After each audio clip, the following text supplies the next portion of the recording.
Hi, I'm Alex Mago. I am an applications specialist for FirstEDA. Today I am going to share with you my experience with the MATLAB Cosimulation interface available with Aldec's EDA tools, both Riviera-PRO and Active-HDL. I am going to use Active-HDL for this demonstration, but I need to use the FFT example files that are available in Riviera-PRO simply because I do not have the tutorial files available with my installation of Active-HDL. Also, I want to show that Active-HDL is just as capable as Riviera-PRO with its advanced simulation features. So I have prepared my project folder. I copied the FFT design files, which are in the CFFT folder here. So there are 10 files for the FPGA design, and we have 4 files for the test bench and 13 files for the MATLAB files. I picked any location on my hard drive. I simply copied the example folder from Riviera-PRO to this MATLAB demo folder. So I am not using the script files, and I am building the project from scratch. So I create an empty design. My language will be Vhdl. I do not care about my target. And the files, the project is MATLAB demo.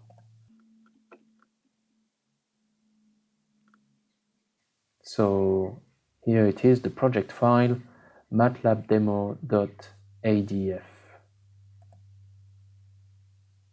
Now I'm going to add my existing files.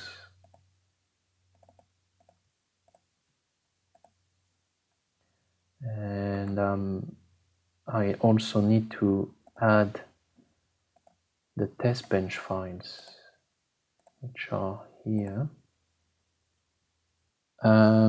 So according to the README file of the Riviera-PRO example, after checking that I have all my files, the FPGA design and the MATLAB files and the test bench files, I need to set up the Cosimulation interface, which is based on the HPI, which I believe stands for Vhdl procedural interface. Please send your comments if you think I'm wrong or I'm giving the wrong information. My trial version of MATLAB only came in 64-bit version,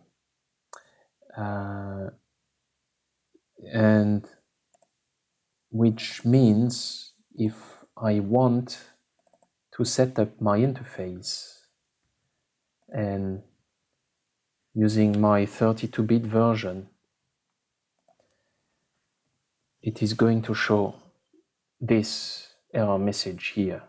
So it is actually looking for, it needs the 64-bit version of the files. I have another version of Riviera-PRO which is 64 bits, and I was able to set up my MATLAB VHPI interface thanks to this 64-bit version. So it's asking me if I want to remove the existing version of the Riviera-PRO toolbox. No, I've already installed it. Now the VHPI interface for Active-HDL or Riviera-PRO is ready. First, I need to compile my VHDL files. So 3 warnings, shared variables used in the top level test bench. So it worked great. Secondly, I need to initialize my simulation using the asym command, asym top fft_tb. That's great. And now I need to run my simulation. So MATLAB interface, MATLAB opens up. There is a dark window here, which probably is due to the VHPI interface. And it seems, oh no, it does not work.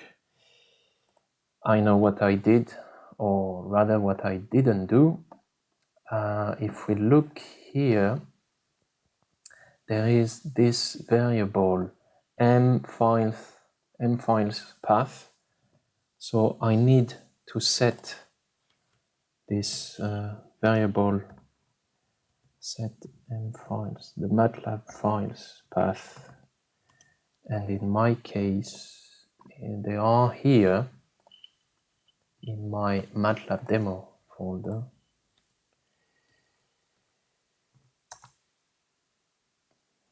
Okay, so restart simulation, run again.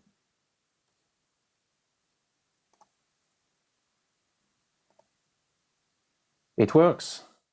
Great. And it was quite quick. If you've noticed, I think it took the most time just to open the MATLAB application GUI the first time. Then I left it opened, so it was, the results came almost instantaneously. And if we look at the README file for this example, we can clearly see, sorry, it's on the wrong screen. We can clearly see that we are getting the expected results. It's a bit difficult to show, sorry. No, that didn't work. Let me resize the windows. Here we are. We see this scale, 50, 100, 150, 200. And I guess this is what you would expect from looking at the FFT of a square wave, with the main frequency component, the third harmonic, the fifth harmonic, and so on. The scale of the x-axis does not seem very meaningful, I find here. And I don't think it is actually very representative of the frequencies used in the test bench, or the format of the scale is just incorrect. Again, if you think I am wrong, or you know the right explanation, please send me your comments. So a square wave is boring, and I find it's not very representative of real-world signals. And so what I found is MATLAB has also an FFT example. Let me see if I can find it here.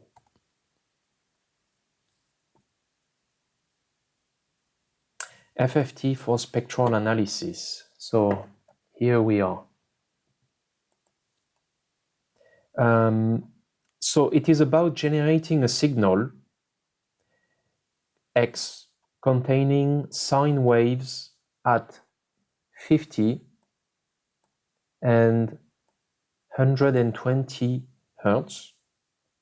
Then add some random noise to produce a noisy signal, which is what real-world signals are like. I actually prepared some Vhdl code to reproduce the MATLAB code that we see here in this example. So what I need to do is I'm actually not going to use the window function. I don't need it this time. So what I need to do is comment out, and actually the square wave won't be used either. So if I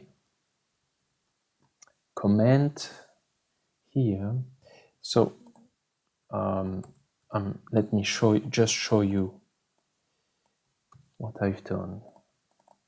I'm using this variable, which is this is the MATLAB variable.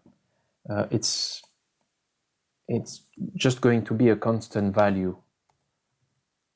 So 1025, that's our magic number here for this example.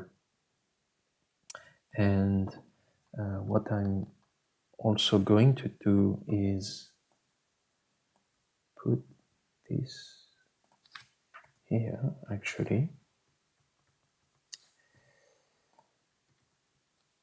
And my MATLAB code, this is what I need.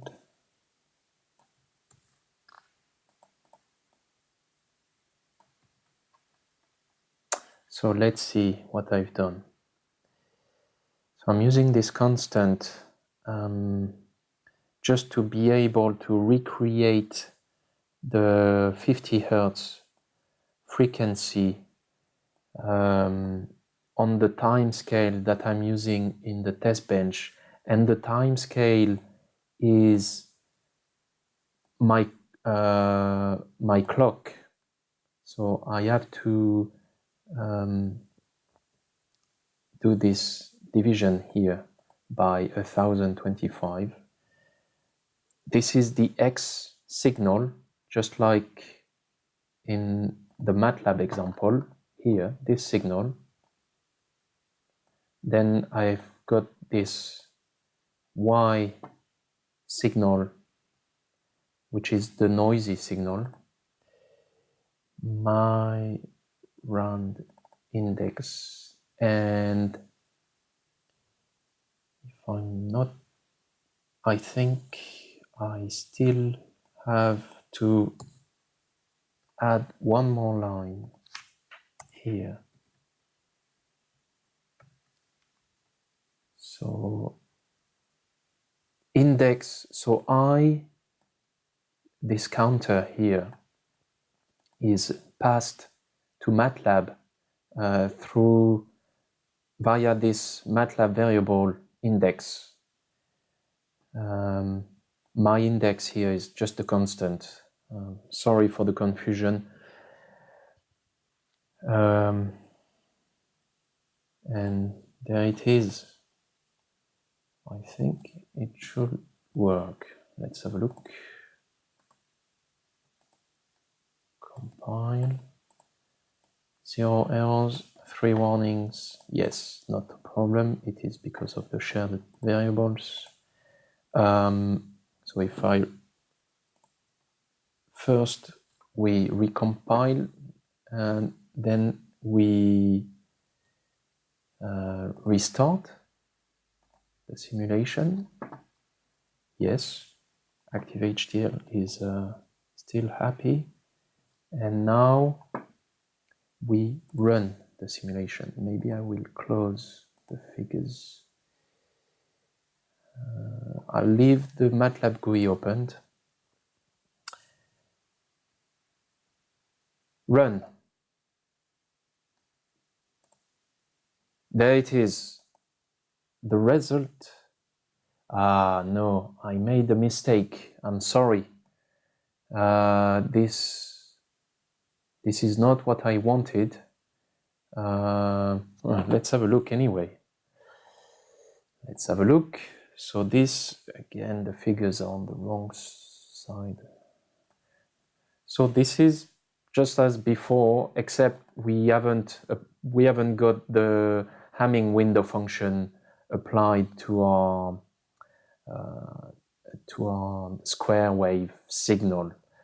The magnitude error scale is has changed its scale, but that's not what I wanted. That's not what I want to show you. So my mistake, I believe, is this. I don't want in wave, I want Q in raw. That's what I want. Actually, if I do this, it shouldn't make any difference. So compile, restart,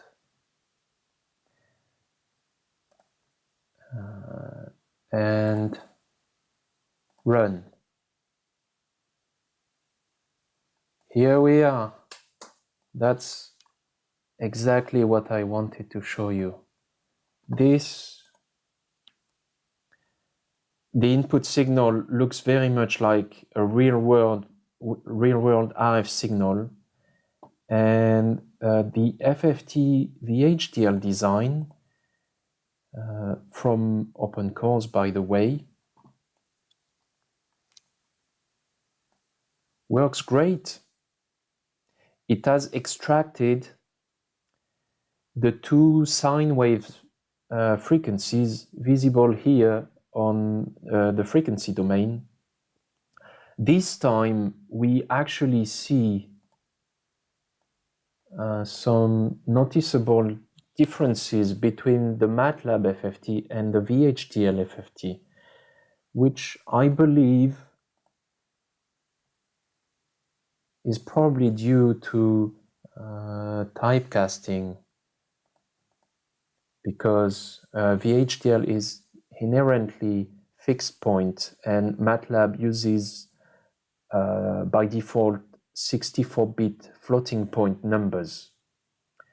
Again, if you think I am wrong, or you have the explanations, the correct explanations, please send in your comments. And that's the end of my demonstration about MATLAB Cosimulation interface for Riviera-PRO or Active-HDL. I am Alex Mago at FirstEDA. Thank you and goodbye.